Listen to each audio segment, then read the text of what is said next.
All right, we're going to be joined right now by Bob Weiner. Bob is the National Democratic strategist, a former Bill Clinton White House spokesman.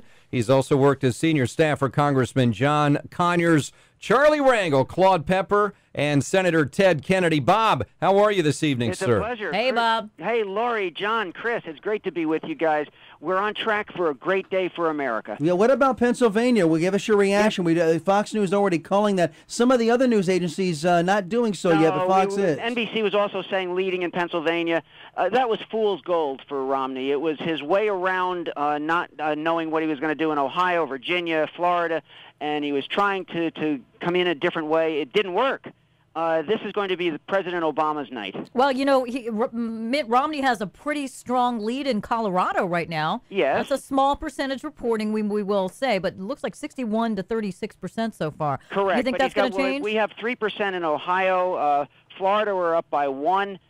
We can come at it any of those ways, and we're going to win. And Wisconsin, we're going to win. So. Yeah, Robert, Candy Crowley from CNN on the ground with the Romney campaign and basically saying, look, in all those other key swing states, Ohio, right. Florida, and Virginia, that the Romney camp says they really like what they're seeing as far as the voter turnout in the key counties where they need them to turn out. What say you? I say that's a bit like Baghdad Bob, who kept saying how they were winning the war until they finally got shot to pieces.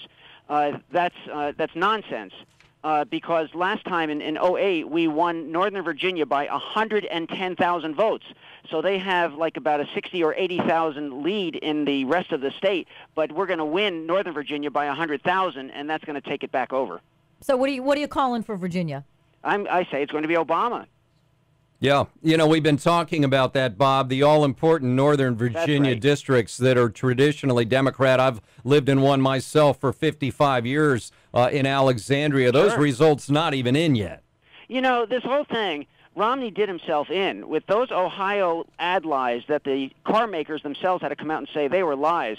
He just solidified Obama's message that you cannot trust this guy. And when Romney said real change, but he meant tax cuts for the rich and drilling for oil and stop women's choice and self-deportation, students borrow from your parents, take away your health care, and stop Wall Street reform, those were things that the American people wouldn't tolerate. They recognized that he was of the rich, by the rich, for the rich, and all he wanted was tax breaks for the rich. That's not a campaign to bring America back. And they knew that Obama you could trust, and he would bring them one. All right, we're going to be, Bob, welcoming our affiliates back. Stick with us here.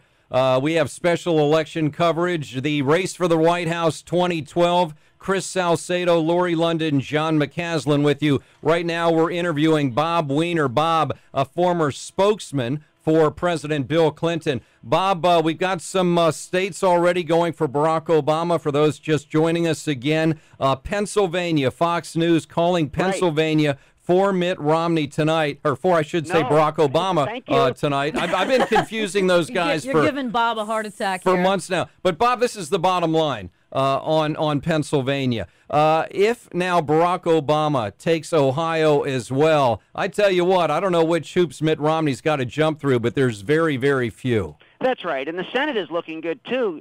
John and Chris and Lori, with Elizabeth Warren ahead. Angus King declared already he'll caucus with the Democrats. Murdoch losing, Aiken losing. It looks like we're going to keep the Senate.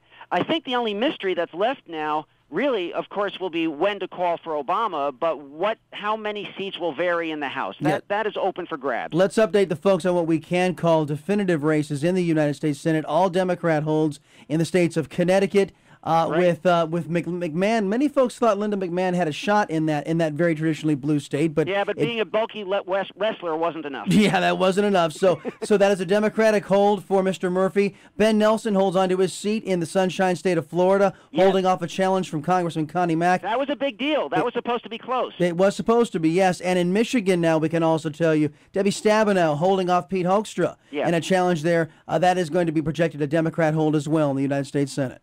And really the mystery also is, will Nancy Pelosi stay or will Steny Hoyer come in as the new Democratic leader? That's open What's for your grabs gut feeling on that?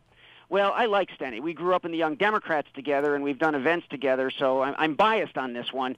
But I think Pelosi does such a good job at fundraising, and she's so strong on protecting Social Security, I think the Democrats will probably keep her.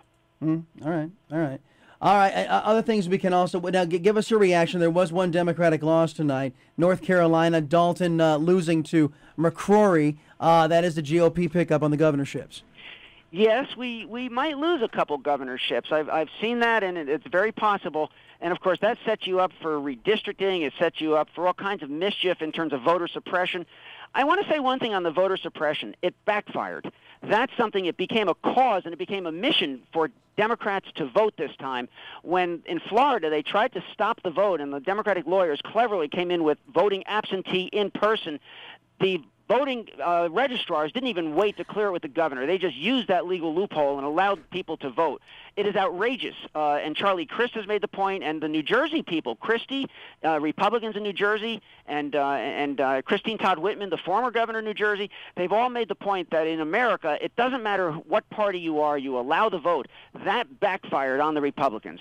It looks like Elizabeth Warren also holding a pretty strong lead over Scott Brown in Massachusetts. That was a pretty contentious race as well. We weren't sure how that was going to come out. That's not finished yet, but it definitely looks like she's... And it's not even finished at the end of the race if Brown loses, because if Kerry's named Secretary of State, then Brown could run for that seat, and he's pretty popular, so we're going to have to keep watch over that. Bob, you're coming to us, I understand, from Chicago. You're at Barack Obama's party headquarters. I'm at Democratic National Headquarters in Washington. Oh, you're at Oh, that's right. The producer mentioned that to me. You know, you're talking about Nancy Pelosi, what the makeup of the Democratic leadership might be like on Capitol Hill. I can tell you one thing. It was the headline that was to be expected tonight, and that was, and I think it was Fox News that wrote it, they declared John Boehner the winner in Ohio. Of course, his seat was uncontested this time around. You know who's coming on is Chris Van Hollen. He is an up-and-comer, really smart, and he will be in the leadership this time. You think so? Do you think that's going to be? Is that a foregone conclusion, or is that just it's kind of a consensus among all the cognoscenti, and I don't claim to be one of them, but I'm listening to them.